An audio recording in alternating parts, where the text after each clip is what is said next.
que quieran verlo, ¿no?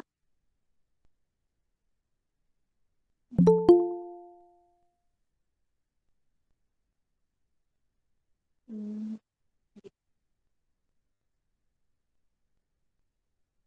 Bien, hemos dicho que vamos a avanzar citoplasma. No vamos a acabar todo citoplasma porque es bastante largo. Vamos a dividirlo en dos clases. Ahora vamos a avanzar organulos citoplasmáticos, eh, inclusiones, y a la próxima avanzamos esqueleto. ¿Ya? Bien. Aquí tenemos a la célula como organulo. ¿Eh?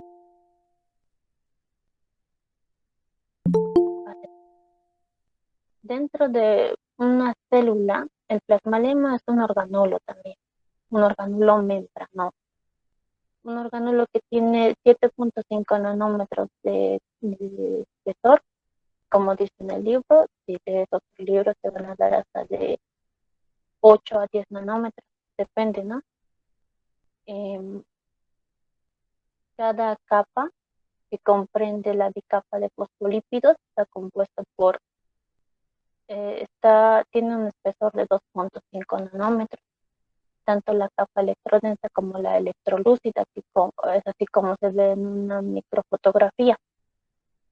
Aquí podemos ver lo clásico, ¿no? Proteínas integrales, periféricas, lípidos, colesterol, carbohidratos, unidos tanto a proteínas como a fosfolípidos, formando el glucocálido, el glucolípido y la glucoproteína, ¿no? Las funciones. Principalmente el plasmalema funciona en comunicación celular, el transporte de solutos, exocitosis, endocitosis. Además que en tu libro dice, mantiene la estructura de la célula. En una microfotografía que es con un microscopio electrónico, se lo ve así: una parte electrolúcida y dos electrodensas, que, que es la membrana plasmática, el plasmalema. Eh, Ahora, otra particularidad que tiene, que es cuando lo vemos con un microscopio electrónico, es que tiene una cara P y una cara E. Es como si separáramos una galleta cremosita en dos, ¿no? Entonces, la parte que es la crema serían estas caras, la cara P y la cara E. Lo vamos a ver en este color. ¿Sí? Aquí tenemos una membrana del plasmalema con su cara P y su cara E. ¿Cuáles son las caras? Esta porción es el citoplasma o protoplasma. El protoplasma está compuesto tanto por citoplasma como por nucleoplasma. Y acá está el espacio extracelular. La bicapa fosfolipídica tiene una hojuela interna y una hojuela externa, o lámina interna y lámina externa. Cada una de estas hojuelas o láminas tiene una cara interna y una cara externa. Ahora, ¿cuál es la cara E? La cara E es la cara interna de la hojuela externa. Esta cara E se llama así porque está más cerca del espacio extracelular, de ahí cara E. También tenemos la cara P. Esta cara P está más cerca del protoplasma, de ahí su nombre de cara P. La cara P es la parte hidrófoba de esta bicapa que la están formando los fosfolípidos. Es la cara externa de la lámina interna, ¿ya? Cuando los separamos, vamos a ver que hay estructuras vesiculares, se ven aquí, que no son nada más que proteínas integrales, que se quedan más en la hojuela interna que en la externa, ¿no ves? 1, 2, 3 aquí, aquí 1. Se ven más en la hojuela interna.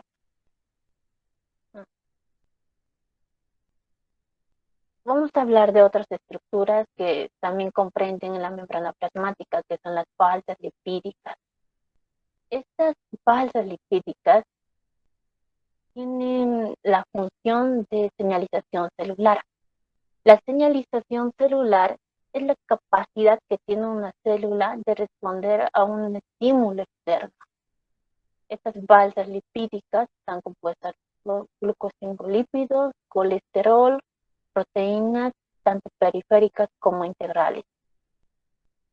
Estas balsas lipídicas podemos encontrar además de dos tipos, tanto las caveolares como las planas. Las planas están compuestas por protilina y las caveolares por caveolina, pero eso no está en el libro de Garner, así que no es necesario que se lo aprendan.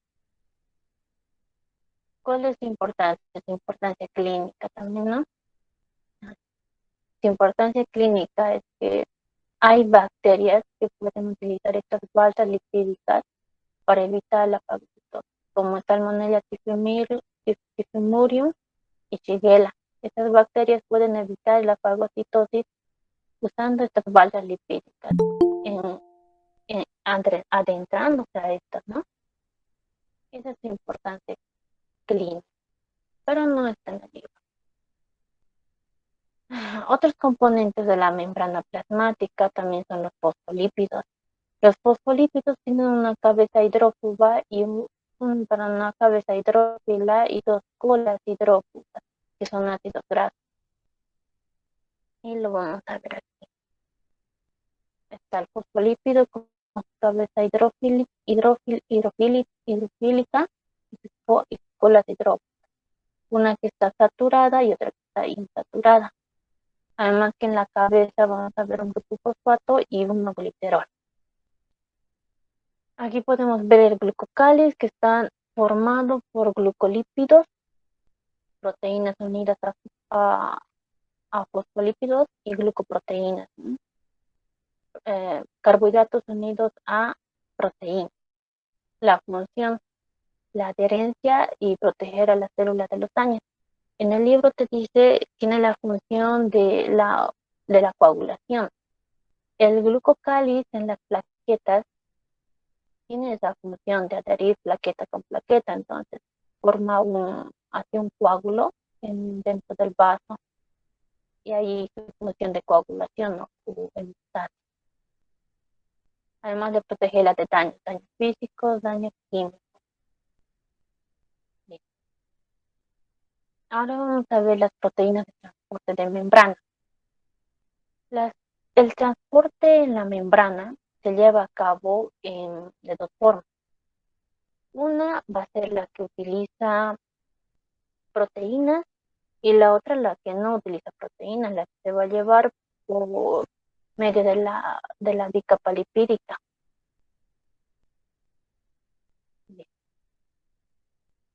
El que se lleva a cabo por medio de la bicapa lipídica es la difusión simple, el que no usa proteínas, ¿no? Es un tipo de transporte pasivo porque va a favor del gradiente de concentración. Este tipo de transporte pasivo lo va a usar tanto el nitrógeno, el oxígeno, el dióxido de carbono, el glicerol, el benceno, el agua. Todas estas moléculas van a usar ese tipo de transporte. Tanto moléculas polares como son el agua y el glicerol. Y las demás que son apolares.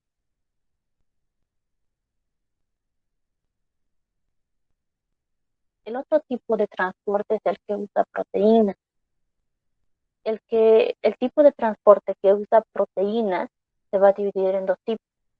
Tantos aquellos que usan, que son proteínas canal, como las que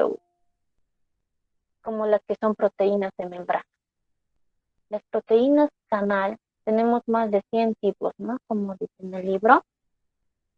Tenemos canales iónicos activados por voltaje, que son dependientes de potenciales, aquellos otros que están activados por un ligando y aquellos que tienen una compuerta mecánica.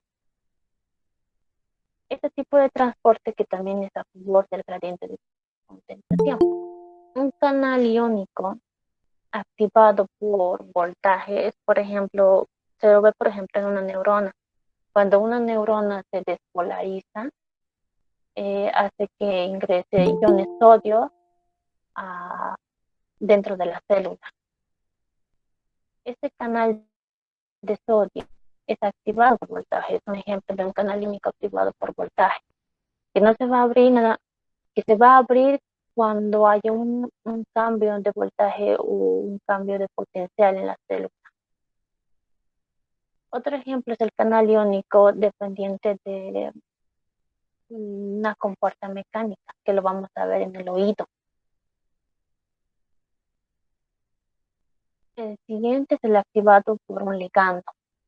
Por ejemplo, en la unión neuromuscular, en la placa neuromuscular, vamos a ver este tipo de canales. Aquí tenemos una neurona y aquí un músculo. Este es mejor. La acetilcolina se une a los canales de sodio para que entre sodio dentro de la célula muscular.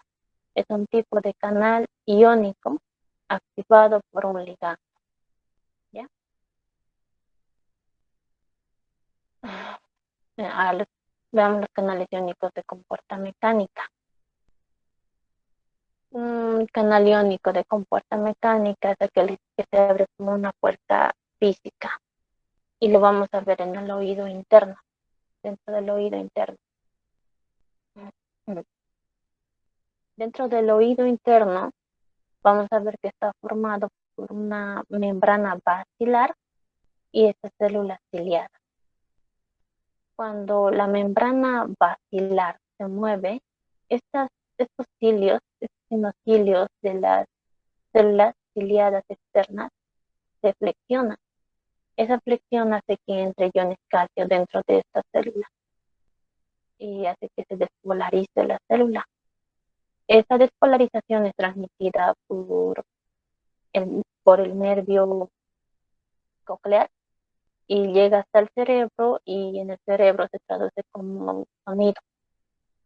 Entonces, este tipo de canales son un tipo de canal iónico dependiente de compuerta mecánica. Hay otros canales que no son dependientes, ¿no? En el libro hay canales dependientes y hay canales que no son dependientes. Los canales que no dependen de un neurotransmisor o una hormona son, por ejemplo, los canales de potasio, ¿no? Que van a favorecer gradientes de concentración. Este es un ejemplo de un canal no dependiente. Otro ejemplo es la aquaporina. Las aquaporinas vamos a encontrarlas en el riñón, en los túbulos. Este es un riñón. Dentro de un riñón tenemos la unidad funcional. La unidad funcional de un riñón es esta nefrona. Esta nefrona está conformada por el glomérulo renal y los túbulos renales. Dentro de los túbulos renales tenemos porciones, una que es proximal, la otra que es asa de Henle, la distal y el túbulo colector. Dentro del túbulo colector tenemos todas estas aquaporinas. En el libro te dice, tenemos 12 tipos de aquaporinas. Así mencionamos todos los 6. Tenemos estas aquaporinas de 2, 3, 4 y 6 en el túbulo colector. ¿Cómo funcionan estas aquaporinas? Una aquaporina se forma cuando hay un estímulo en el hipotálamo. En el hipotálamo el hipotálamo detecta la hipovolemia o la hipotensión y ese estímulo lo va a enviar hacia la adenohipófisis. La adenohipófisis va a secretar vasopresina o hormona antidiurética. Esa hormona antidiurética o vasopresina es la que se une a los receptores en el túbulo colector.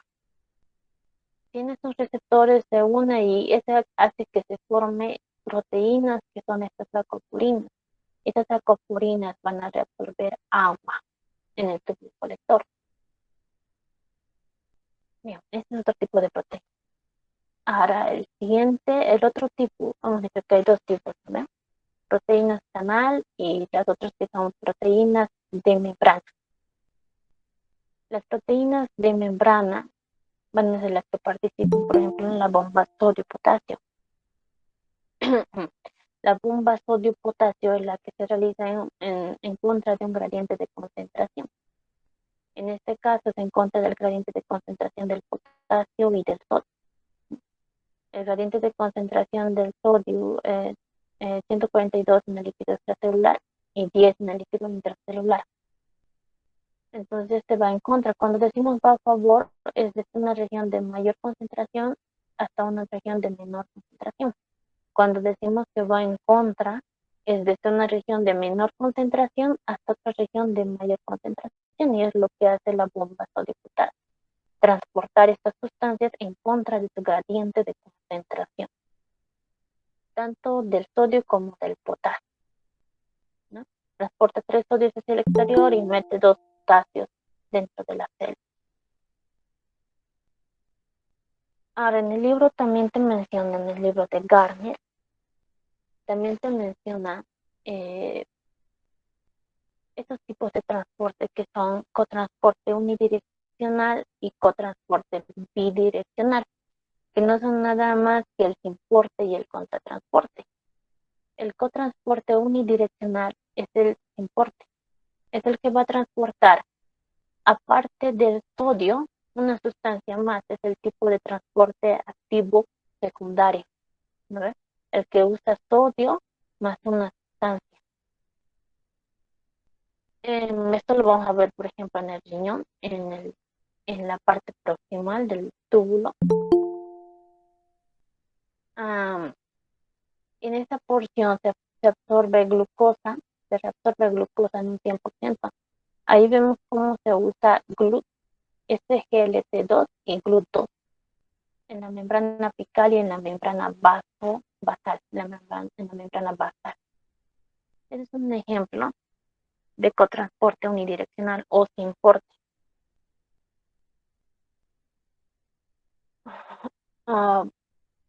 El cotransporte bidireccional, que no es nada más que el contratransporte, lo vamos a ver, por ejemplo, en una célula parietal. Una célula parietal sabemos que secreta iones de hidrógeno, el ácido clorhídrico. Aquí podemos ver una bomba de hidrógeno potasio que transporta iones de hidrógeno hacia la luz y, y potasio dentro de la célula parietal. La célula parietal es una célula que forma parte de las glándulas del intestino, de las glándulas del estómago. Entonces, este sería un ejemplo de cotransporte bidireccional o contratransporte. ¿No? Lo vamos a ver en la secreción del ácido clorhídrico en el estómago.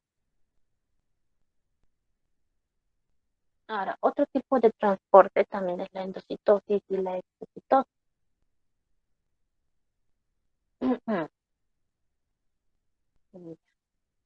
La exocitosis es el transporte de sustancias que se encuentran en la célula hacia el líquido extracelular. Y la endocitosis, transporte de sustancias que se encuentran fuera de la célula hacia dentro de la célula. Ahora, tenemos dos tipos de endocitosis. Tenemos endocitosis mediada por receptores, la fagocitosis y la pinocitosis. Esta que es la fagocitosis, vamos a verla cuando tenemos una bacteria. Cuando una bacteria ingresa al cuerpo, se van a unir anticuerpos a él. Se unen los anticuerpos para opsonizarla. Opsonizan a la bacteria y con su anticuerpo, que tiene una fracción Fc, va a ser reconocida por el receptor Fc que se encuentra en la superficie del macrófago. Este anticuerpo ya opsonizado va a ser englobado por los pseudópodos del macrófago y posteriormente endocitado, y se va a convertir en un fagosoma al que se van a unir los lisosomas. Cuando se unen los lisosomas, se forman lisosomas secundarios. Ese es un tipo de endocitosis. Otro tipo de endocitosis que tenemos es la pinocitosis, que es para secretar líquidos, fluidos extracelulares dentro de las células. Fluidos que tienen un diámetro menor de 150 nanómetros. En cambio, la fagocitosis tienen que tener un diámetro mayor a 250 nanómetros. Otro tipo de endocitosis es la endocitosis mediada por receptores. En este tipo de endocitosis, el ligando se une al receptor. Luego, una proteína que es la adaptina se une a este receptor para que pueda unirse a la clatrina. Ahí se forma una fusita concubierta de clatrina. Esta fusita concubierta de clatrina se convierte posteriormente en una vesícula concubierta. Esta vesícula concubierta pasa a convertirse en un endosoma temprano, cuando la clatrina se separa de esta vesícula, ¿no? Se forma la vesícula concubierta, luego se separan estas clatrinas y se forma el endosoma temprano. Ahora, vamos a ver cuál es la diferencia entre endosoma temprano, tardío y un lisosoma. Un endosoma temprano, un tardío y un lisosoma, que este es un endosoma temprano, un endosoma tardío y un lisosoma, tienen diferencias morfológicas, diferencias de pH y diferencias de ubicación. Es decir, un endosoma temprano va a estar ubicado más a la periferia que un endosoma tardío. Un endosoma temprano va a tener una estructura túbulo-vesicular, su membrana va a estar plegada. Además de las diferencias del pH, un endosoma temprano va a tener un pH de 6.2, que en el libro dice 6, ¿no? Directamente 6. En cambio, un endosoma tardío vamos a tener un pH de 5.5 y en un lisosoma, ya que es más ácido, 4.7. Todos estos tienen bombas de hidrógeno que hacen que entre iones hidrógeno dentro de estos endosomas o lisosomas para que se vuelva ácido. Entonces ahí está la diferencia entre endosoma temprano, tardío y lisosoma.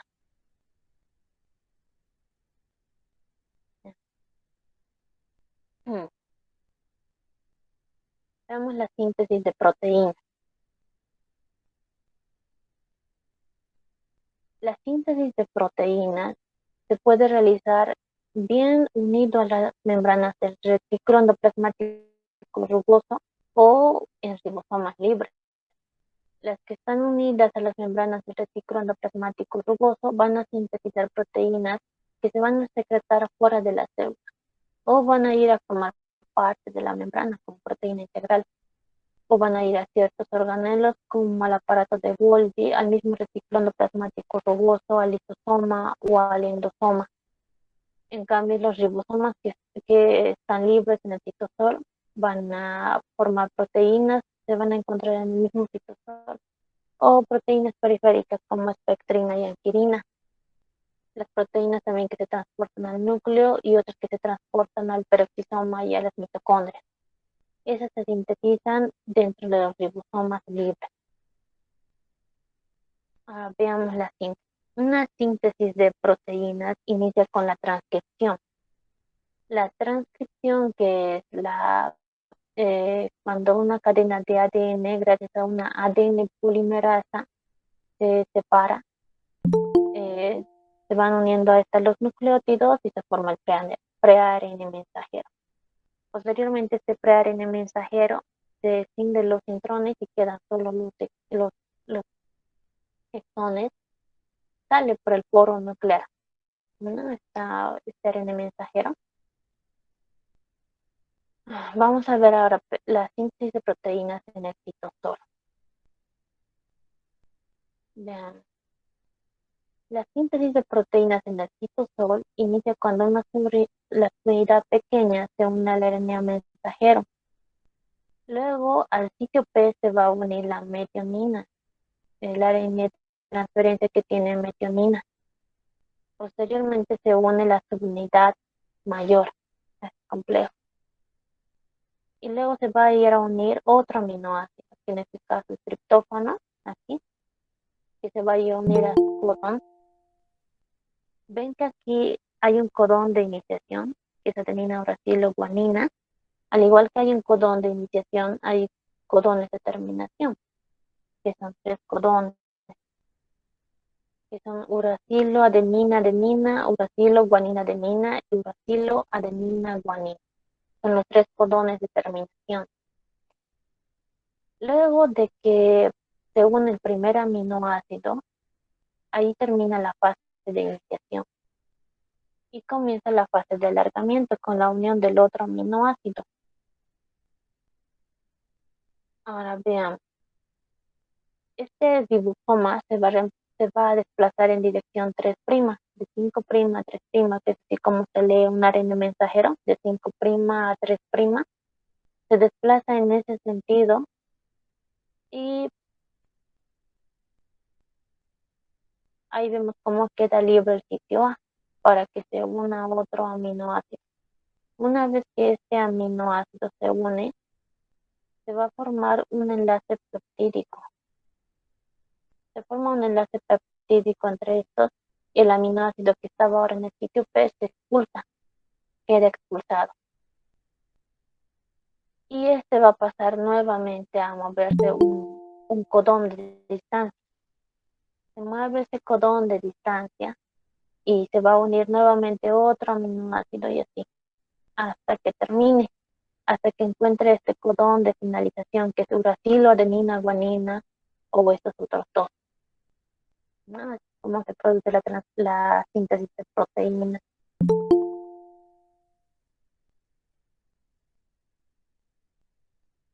Ah, como hemos dicho, la síntesis de proteínas puede realizarse tanto en el citosol como en el retículo endoplasmático rugoso. Lo que hemos visto hace rato era síntesis de proteínas en el citosol, ¿no? La diferencia entre la síntesis de proteínas en el citosol y en el retículo endoplasmático rugoso es que en el rugoso vamos a tener una secuencia señal. Vamos a verla aquí. Hemos dicho que un ARN mensajero se une a una subunidad pequeña, la subunidad pequeña del ribosoma. Después de que se une con su codón de iniciación, se forma la secuencia señal. Se forma esta secuencia señal. A esta secuencia señal se une una proteína de reconocimiento señal. Se une a esta secuencia señal y la jala a este complejo, ¿no? La proteína de reconocimiento señal lo jala de las membranas del retículo endoplasmático rugoso. Allí en las membranas del retículo endoplasmático rugoso, que es esta, se une a esta proteína integral, que es una proteína de anclaje, como lo llaman en el libro, proteína de anclaje o receptor de la proteína de reconocimiento señal. A la vez, la subunidad mayor del ribosoma se une al canal translocador de proteína o proteína del poro, que es así también como lo llaman en el libro, proteína del poro. La subunidad mayor se une a la proteína del poro y esta proteína de reconocimiento señal se une a la proteína de anclaje o receptor de la proteína de reconocimiento señal. Una vez que sucede esto, la proteína de reconocimiento señal ya lo ha unido a este complejo a las membranas del retículo endoplasmático. Entonces se separa de todo este complejo y se va. Cuando este péptido va a terminar de sintetizarse, es decir, va a aparecer los codones de terminación que son uracilo, adenina, guanina o uracilo, guanina, adenina o uracilo, adenina, adenina. Cualquiera de esos 3 péptidos de terminación va a aparecer en el ARN mensajero. Ya, ahí se termina de sintetizar el péptido, la proteína. Y algo que no, esta proteína de esta secuencia señal es escindida por una peptidasa de señal. Una vez que la escinde, esa se va a degradar dentro de la luz del retículo endoplasmático en aminoácidos y posteriormente va a ser reciclada. Ese es el péptido que se acaba de sintetizar. ¿Ya? Entonces, esos serían los dos tipos de síntesis de proteínas. En el libro van a ver que hay una parte que te explica sobre la síntesis de proteínas en citosol y en retículo endoplasmático rugoso. Entonces, esa es la diferencia, que en el retículo endoplasmático rugoso las proteínas se sintetizan con una secuencia señal.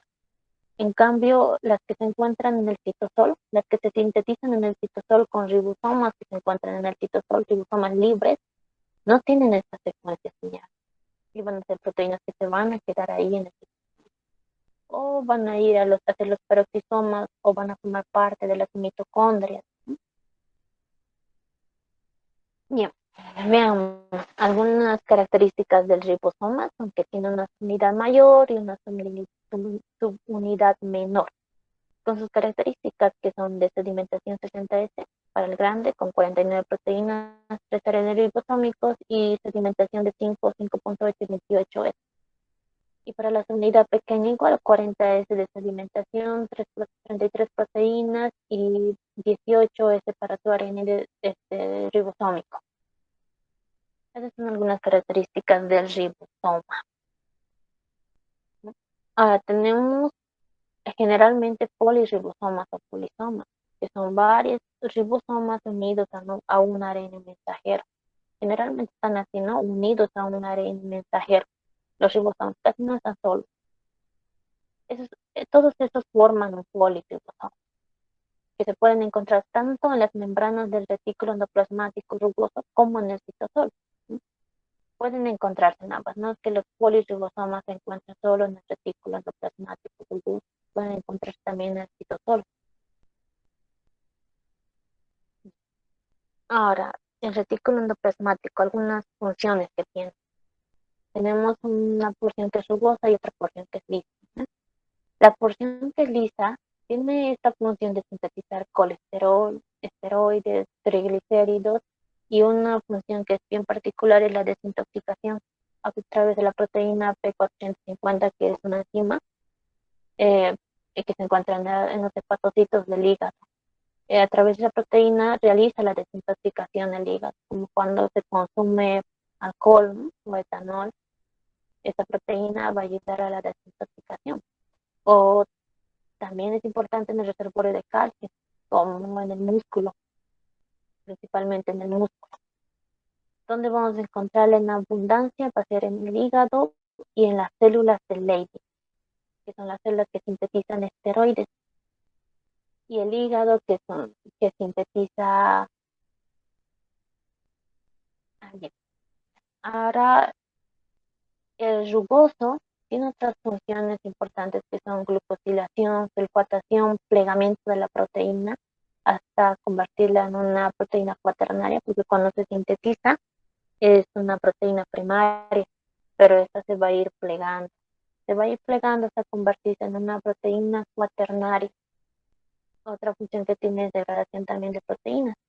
Los organulos que tienen esa función de degradación de proteínas son tanto las membranas del retículo endoplasmático rugoso, los proteasomas y los lisosomas, ¿no? Las proteínas van a ser degradadas por estos tres órganos: proteínas, lisosomas, retículo endoplasmático rugoso y proteasomas, principalmente proteasomas. Ahora vamos a encontrarle en abundancia en páncreas, en las células de los ácidos pancreáticos y en las células plasmáticas. Ahora vemos un poco. Hemos dicho que tiene la función de la síntesis de esteroides. Las células que tienen esa función son aquellas que se encuentran en la glándula suprarrenal, en la corteza, en una zona que se llama zona fascicular. En esa zona, las células tienen esa función de sintetizar glucocorticoides, como el cortisol. El cortisol tiene como precursor al colesterol. Hemos dicho que el retículo endoplasmático liso tiene esa función de sintetizar colesterol, esteroides.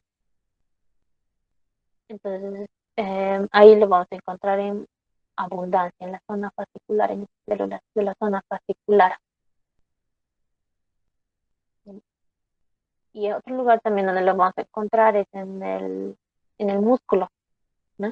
y tienes un nombre ahí particular que es retículo sarcoplasmático. Ahí también vamos a encontrar en abundancia.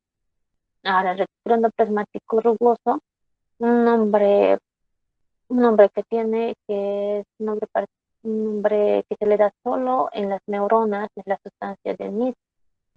Y es una pregunta que entra, ¿no? En los exámenes parciales, incluso de auxiliaturas. Estaba en los exámenes de auxiliatura esta pregunta. Y decía, ¿cómo se llama el retículo endoplasmático rugoso dentro de una neurona? Era sustancia de Nils, de Nils, al revés, ¿no? No hay que confundirse.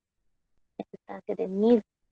Y lo podemos ver allí en una célula con tinción de hematoxilina eútina. Los cuerpos de Nils o corpúsculos de Nils o sustancias de Nils se va a ver de un color más oscuro, que no es nada más que el retículo endoplasmático rugoso, con sus ribosomas tanto adheridos como libres. En ahora otro lugar donde también vamos a encontrarlos en abundancia es en los racimos pancreáticos. Este es un páncreas, estos son racimos pancreáticos que forman el páncreas exocrino y los islotes de Langerhans que forman el páncreas endocrino. Las células que se encuentran en el páncreas exocrino, en los racimos pancreáticos, que son estas, aquí se ve delimitada por los puntos, tienen abundante retículo endoplasmático rugoso, o que también se puede llamar el gastoplasma. El gastoplasma o retículo endoplasmático rugoso, que es lo mismo. Aquí lo vemos, podemos ver abundante porque secretan bastantes proteínas, que son estas de color más clarito. Esas son las vesículas secretoras de las células de los racimos pancreáticos. Se ve en abundancia porque tiene bastante retículo endoplasmático rugoso. Ahora vean el aparato de Golgi. El aparato de Golgi tiene caras, una cara que es cis, una cara que es trans y una cara que es intermedia. O red cis, red trans y red intermedia del aparato de Golgi. Y lo vamos a ver mejor. Las proteínas que se han sintetizado dentro del retículo endoplasmático van a ser transportadas hacia el aparato de Golgi. Van a ser transportadas mediante proteínas que se llaman COP2, que son pues, el complejo proteico. De ahí viene COP, que son nada más que coatómeros. Este COP2 va a cubrir a estas vesículas de transporte para que lleguen hasta a las estructuras tubulosvesiculares, que son estas, que aquí lo nombra como aquí, es retículo endoplasmático compartimento intermedio de Golgi. COP2 lo transporta hasta este compartimento, hasta estas estructuras tubulosvesiculares. Ahora, otros mencionan también que COP2 va a transportarlo directo hacia la cara cis. No, en otras bibliografías se dice COP2 lo transporta hasta estas estructuras tubulosvesiculares y de aquí es transportado por COP1 a la cara cis. ¿Mm? Eso dicen, ¿no? Otras bibliografías. Bien, entonces, ese sería un transporte anterógrado. El transporte anterógrado lo mediaría COP2. En cambio, el transporte retrógrado lo mediaría COP1. COP1 mediaría el transporte desde las caras trans, cara intermedia, cara cis, hacia el retículo endoplasmático. COP1 es el que media ese transporte retrógrado. ¿Y cuándo vamos a tener este tipo de transportes? Cuando tenemos proteínas defectuosas, proteínas mal plegadas, proteínas anómalas, que por defecto se han transportado, han salido del retículo endoplasmático al aparato de Golgi. Por alguna razón han salido al aparato de Golgi, pero el aparato de Golgi las va a devolver. Las devuelve cubiertas por estas proteínas que son COP1. Entonces el transporte anterógrado lo va a mediar COP2, pero el transporte retrógrado lo va a mediar COP1. ¿Ya? Bien. Ahora, dentro del aparato de Golgi, la vía que van a seguir estas proteínas van a ser dos, vía constitutiva y vía regulada. La vía constitutiva son aquellas proteínas, desde aquí podemos ver, proteínas que se sintetizan en el retículo endoplasmático, van a pasar a la cara cis, de la cara cis van a pasar a la intermedia, de la intermedia van a pasar a la trans, y de la trans van a pasar a la red trans de Golgi, ¿no? Esas recubiertas por COP1, que es coatómero, complejo proteico, van a ser exocitadas, ¿no? Esta exocitosis va a tener una vía constitutiva, es decir, que no requiere de una hormona o de una enzima para que se secrete. Estas se van a secretar, eh, por ejemplo, los factores de crecimiento, los componentes del plasma-lema, que son proteínas, por ejemplo, componentes de la sustancia fundamental extracelular, van a seguir esta vía. Ahora, la otra vía, que es la vía regulada, esta vía regulada, la van a seguir las enzimas o las hormonas. Esas van a necesitar de una hormona o de un neurotransmisor para que se secrete, por eso que se llama regulada. La proteína que va a ser sintetizada en el retículo endoplasmático va a llegar a la cara cis, va a llegar a la cara intermedia, a la cara trans, y de ahí va a ser reciclado su cubierta de clatrina, va a formar estas vesículas secretoras inmaduras, posteriormente van a madurar y se van a secretar. Vamos a verlas, por ejemplo, en las células que secretan enzimas, que son los enzimas pancreáticos. Los enzimas pancreáticos secretan una cantidad de enzimas, entonces vamos a ver, por ejemplo, este, este tipo de vía regulada en este tipo de células, que son las células de los pancreáticos, que secretan enzimas. En realidad no enzimas, ¿no? Secretan preenzimas, ¿no? Secretarían enzimas, podrían degradar el páncreas, por eso es que se secreta preenzimas. Estas enzimas se activan recién en la luz del intestino. Al igual que las hormonas, algunas hormonas no se sintetizan así como hormonas, se sintetizan como prohormonas, como la insulina en el hígado. En el hígado se secreta como preinsulina, que se convierte posteriormente en insulina. Entonces esas son las dos vías que sigue después de que sale del aparato de Golgi. Va a seguir bien una vía constitutiva o va a seguir una vía regulada. Ahora, hay otras proteínas que se van a dirigir a organelos como los lisosomas. Esas vesículas van a tener esta cubierta que es la manosa 6-fosfato.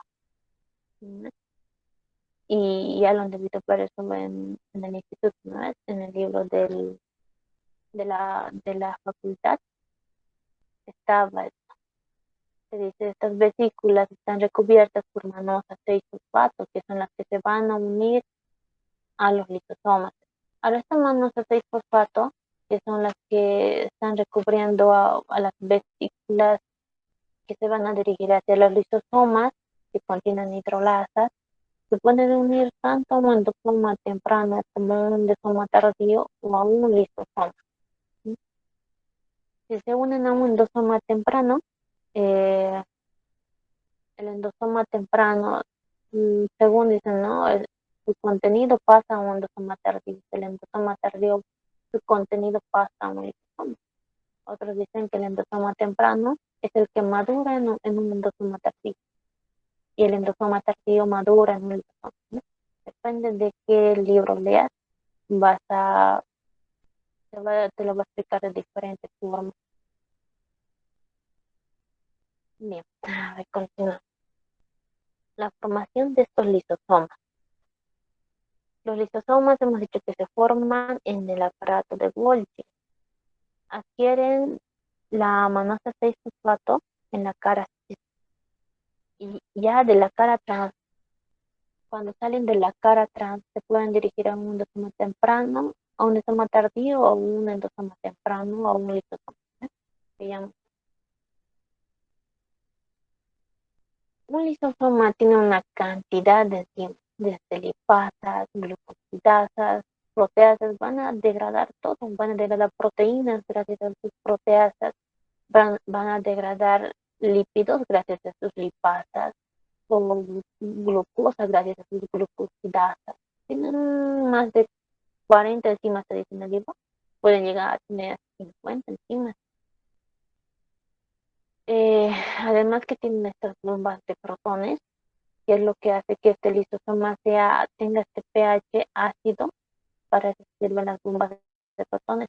Las bombas de protones transportan estos iones de hidrógeno dentro del lisosoma y puede tener un pH hasta de 4.7, ¿no? 4.7 o 5, como dice en el libro. Tiene un diámetro de 0.3 a 0.8 micrómetros. Ujú. Además, tiene esas proteínas de transporte que sirve para transportar lo que la célula puede reciclar, es decir, aminoácidos y todo lo demás, lo que le sirva a la célula, se va a reciclar y va a ser transportado por estas proteínas de transporte. ¿Ya? Entonces, ahí la función del lisosoma. Ahora, una enfermedad que está asociada a estos lisosomas es la enfermedad de Tay-Sachs. Y lo hemos visto, ¿no? En prepas, en los institutos, se habla de la enfermedad del Tay-Sachs, que es por acumulación del gangliosito PM2 cuando hay ausencia de la enzima glucosaminidasa. Cuando hay ausencia de esta enzima, se acumula este gangliosito y en el niño van a aparecer síntomas como la macrocefalia, que es una cabeza grande, ¿no? La macrocefalia. Estos estos gangliósidos se van a acumular dentro de una neurona, van a hacer que el lisosoma crezca, esta se haga tan grande que llegue a afectar al sistema nervioso y el niño puede incluso quedar en coma, en estado vegetativo y morir, ¿no? Hasta a los 3 años llegan a morir. Otra enfermedad que también está relacionada con la acumulación de enzimas lisosomas es la enfermedad de Gaucher. La enfermedad de Gaucher eh, se da gracias a la acumulación de los cerebrocitos por la ausencia de la enzima cerebrosidasa. También te habla en el libro de la enfermedad de Gaucher. En la enfermedad de Gaucher vamos a tener una hepatoesplenomegalia. La hepatoesplenomegalia es el crecimiento del hígado, el crecimiento del vaso más grande de lo normal. Aparte de esto, vamos a ver que el sistema nervioso se degenera. Es- Son los tipos de enfermedades más comunes en niños. La enfermedad de Gaucher, la enfermedad de Pompe, está también la enfermedad de Hunter también, por acumulación de dermatansulfato y heparansulfato, que son glucosaminas glucanos. También el libro igual. Otro orgánulo que tenemos también son los peroxisomas. Un peroxisoma tiene la función de la síntesis de peróxido de hidrógeno. Todas las enzimas que tiene este peroxisoma, que también son más de 40 hasta 50 enzimas que tiene este peroxisoma que se acumulan aquí en esta porción cristaloide. Las más importantes que son catalasa, deaminoxidasa, uratoxidasa y que también se llama uricasa, que vamos a encontrar en animales, no en humanos, no se encuentra en humanos esta uratoxidasa. Y la glucolatoxidasa que no la menciona en el libro. Todas estas enzimas tienen la función de sintetizar peróxido de hidrógeno. El peróxido de hidrógeno sirve para degradar macromoléculas, ¿no? Macromoléculas. Y aparte otra función que tiene, que es la detoxificación. Entonces vamos a encontrar bastante peroxisomas.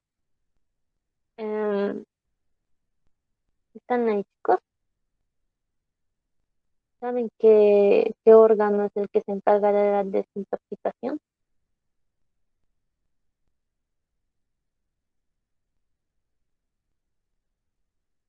Lo hemos mencionado, ¿no? Más antes hemos dicho, este órgano tiene la enzima P450. El órgano que se encarga de la detoxificación es el hígado. El hígado, aparte del riñón. El riñón también se encarga de la detoxificación. Se encarga de la detoxificación. Otra función que tiene el peroxisoma es la de sintetizar acetilcoenzima A y también la beta oxidación. La beta oxidación sirve para degradar los ácidos grasos que tienen cadena larga. Hay su diámetro de 0,2 a 1 micrómetro. Y la función que tiene, o digo, la forma en la que se producen otros peroxisomas es por fisión binaria, al igual que en una mitocondria. ¿Sí? Una mitocondria igual se produce por fisión binaria. Entonces, eso sobre los peroxisomas. Y aquí están los proteasomas.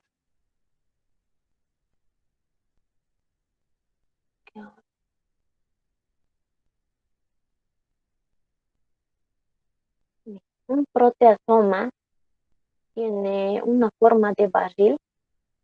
En esta forma de barril tiene proteína central y proteínas reguladoras. La proteína central que es 20S y las reguladoras 19S. ¿Cómo funcionan estos proteasomas? La proteína diana se une, o digo, la ubiquitina se une a la proteína diana. Al menos 4 ubiquitinas tienen que unirse a esta proteína diana para que pueda ser introducido dentro del proteasoma, que también se llama poliubiquitinación, ¿no? Y esta proteína diana va a ser transportada al proteasoma. La ubiquitina se recicla, no ingresa al proteasoma. La proteína diana ingresa dentro del proteasoma y va a ser degradada en aminoácidos, péptidos cortos. Veamos, entonces sería sobre los proteasomas. Su función, degradación de proteínas anómalas. Esa es su función principal, el degradar proteínas anómalas. ¿No? Y también estaba dentro de las preguntas de auxiliatura esta pregunta. Decía, ¿cuál es la función de los proteasomas? Como era pregunta abierta, tienes que responder degradación de proteína anómala. Aquellos que se han plegado mal o aquellos que tienen algún aminoácido anómalo, todas esas van a degradarle a los proteasomas. Chicos, ¿están ahí?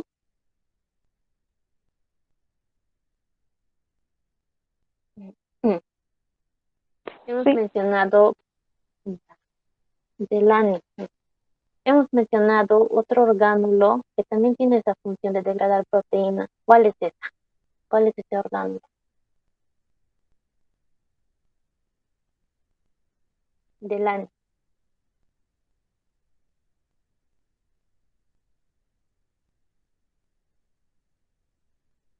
Otro, otro orgánulo que tiene esa función de degradar proteínas es el ciclo endoplasmático glucosa y aparte los lisosomas. Estos tres orgánulos tienen esa función de la degradación de proteínas. Bien, continuemos. Inclusiones es la última parte. La última parte es inclusiones. Esqueleto no lo vamos a avanzar hoy día. Las inclusiones citoplasmáticas pueden ser tanto sustancias nutritivas, pueden ser desechos, pueden ser pigmentos. Las sustancias nutritivas van a ser, por ejemplo, el glucógeno. El glucógeno lo vamos a ver en los hepatocitos. Este hepatocito que está tenido con hematoxilina eosina, perdón, con PAS, que está tenido con PAS, que es el ácido periódico de Schiff. Aquí el glucógeno lo podemos ver como puntos rojos. Ese es el glucógeno, esa es una inclusión citoplasmática. que es una sustancia nutritiva, y ahí se puede ver glucosa dibujado. Otra inclusión que son los lípidos, también dentro de un hepatocito, cuando se hace todo el método de fijación y demás en estas células, en estos tejidos, en esta placa, quedan espacios, o sea, no se ven los lípidos, se extrae los lípidos, no se quedan fijados, y por eso se ven ahí como vacuolas ahí vacías, que representan el lugar donde se encontraban los lípidos. Entonces, los lípidos también forman parte de una inclusión citoplasmática, que lo vamos a ver tanto en hepatocitos como en los adipocitos, ¿no? En los adipocitos en gran cantidad, un adipocito unilocular y uno multilocular. Ahí los vamos a ver en gran cantidad. Ahora, otro tipo de inclusión que también son los pigmentos, los pigmentos endógenos y exógenos. Los endógenos van a ser, por ejemplo, la lipofuctina. La lipofuctina no es nada más que un material de desecho. Vamos a ver lipofuctina en un miocardiocito. Este es un miocardiocito.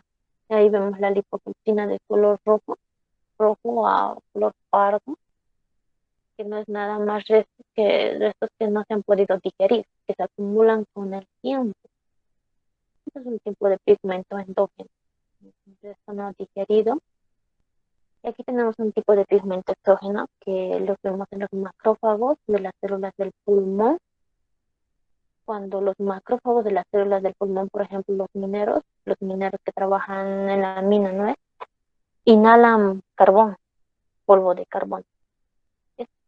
Esto, lo que inhalan ese polvo de carbón dentro de sus pulmones, los macrófagos lo van a fagocitar, y los macrófagos se van a volver de así color negro, se van a ver de color negro. Y a esa enfermedad la vamos a llamar antracosis. Antracosis es la enfermedad que tienen los mineros. Entonces es un tipo de pigmento exógeno. Los beta-carótenos también son otro tipo de pigmentos exógenos. Bien, esto ha sido. em, Hasta ahí era lo que es orgánulo citoplasmático y plasmalema también.